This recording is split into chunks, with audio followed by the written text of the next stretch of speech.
All right, welcome back to another episode of How to Move to Bali. And in this video, we're going to talk about visas, how to get your visa, how to get around the obstacles that you might come across, and some of the things you should be really aware of because it will help you go a long way. And of course, I'm not an advisor. The only reason I know this stuff is because I'm actually in the process of doing it right now myself. On August 30th, I'm moving there, and I'm going to tell you how I'm doing it, and then I'm going to give you some options on how you can do it. And this resource that I'm using, I will leave in the comment description so you can check it out yourself. And this is a breakdown on how specifically the visas work, one of the most important parts of moving to Bali. And of course, it can be really exciting because there is a lot of stuff to do in Bali, and it's living in paradise for 80% cheaper than probably most countries. For example, it's going to be much cheaper for me. I'm in Canada, and the cost of living is about 80% less. So let's talk about visas. Let's get right into it. So there's two types of visas that we're going to be talking about, and there's two types of working environments in Bali. Let's talk about working in Bali as an employee.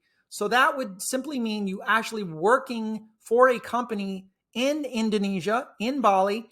And in that case, you're receiving Indonesian dollars, and you're actually working for a company that's registered in Bali.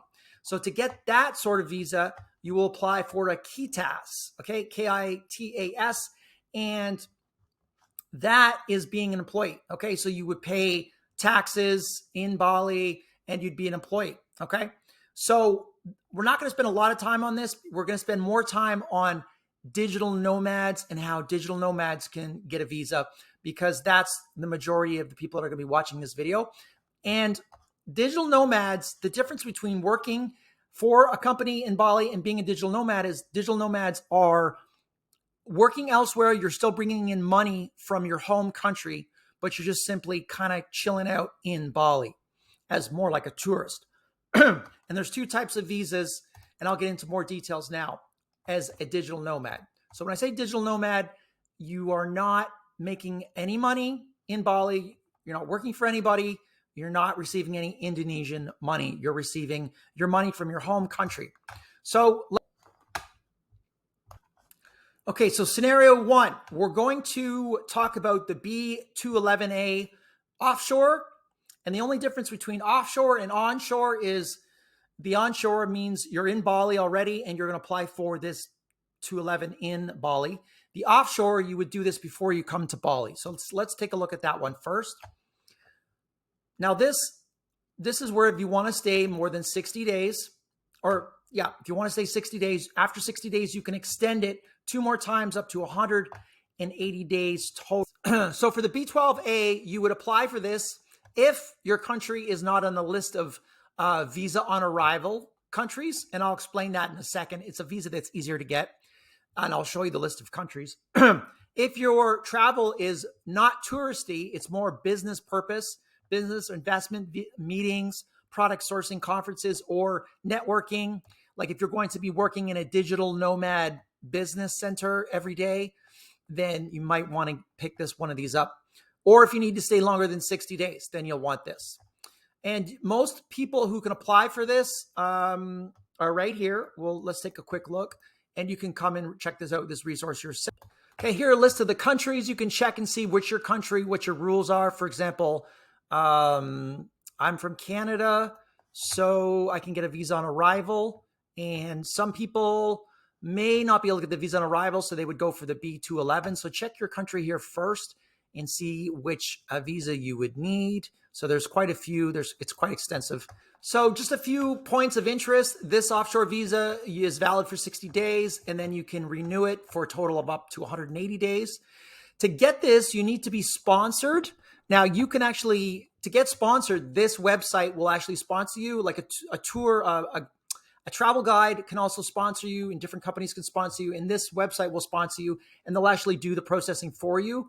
So that would be one way to go about it. And I'll check the cost for you in a second. How long does it take to get the visa? You can get standard 14 working days or the express. And let's take a look at the price. If we want to apply, here's the price here. Standard service and fast service. So that's IDR dollars, so 4.5 million. So I think you're looking at around, I think that's around 500 Canadian, which is around maybe 400 US. You'll have to do the conversion. And then for the fast service, that's around 550 Canadian, which is maybe 400 US. So that would be the conversion. Now I was tempted to get this because it just makes life easy getting the visa ahead of time. And then when you arrive there, they're going to ask me what my purpose is. And my purpose would be, in my case, it'll be a tourism purpose. I'm going to tell them that I'm just there for fun and I'm not going to be earning any money from any companies or anything like that. Now, there is a business purpose as well, and you can take a look and see if that's more appropriate for you. So there's two types of there's two types of B1211A visas. There's the tourist type and the business type. Okay. And one obviously is more if you're just there visiting, and the other one is there if you're more networking type of stuff. Okay. So this would be something you'd apply for ahead of time. Now, there is an easier way to get a visa, and that would be visa on arrival. So visa on arrival allows you to, when you, just how it sounds, you get the visa at the airport. Okay. And it costs about, I think $25 to $35 US. And then you can extend it. So it's originally 30 days, but you can extend it at the airport for up to another 30 days. So you can stay in the country for up to 60 days with a visa on arrival. And what nationalities are considered? Here's all the countries that can get visa on arrival. You can check your country and see if it's there. And like I said, and you should really do your own research. This is just a guideline. Make sure you go in depth and make sure that you know exactly, you're really thorough on your research. So make sure that you don't miss anything and take your time when it comes to getting the visa. That's the gist of it. Okay. So there's two types of visa. There's the visa on arrival, and then there's the other one, the B211A. All right. Now, I also recommend in other videos, I'll talk about other things on how to get your health insurance. There's also a new health insurance guide in here. Medical insurance, I highly recommend you check out. That would be another thing. And make sure you go through my playlist, because I talk about different aspects of moving to Bali in my playlist.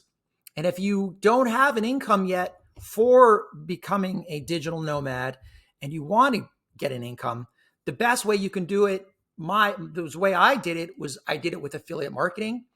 And if you want to learn that, you can go to other parts of my channel, and I teach affiliate marketing and how to create an online income. And you can get earn money in US dollars, and then you can do exactly what I'm doing. And then you can work anywhere in the world.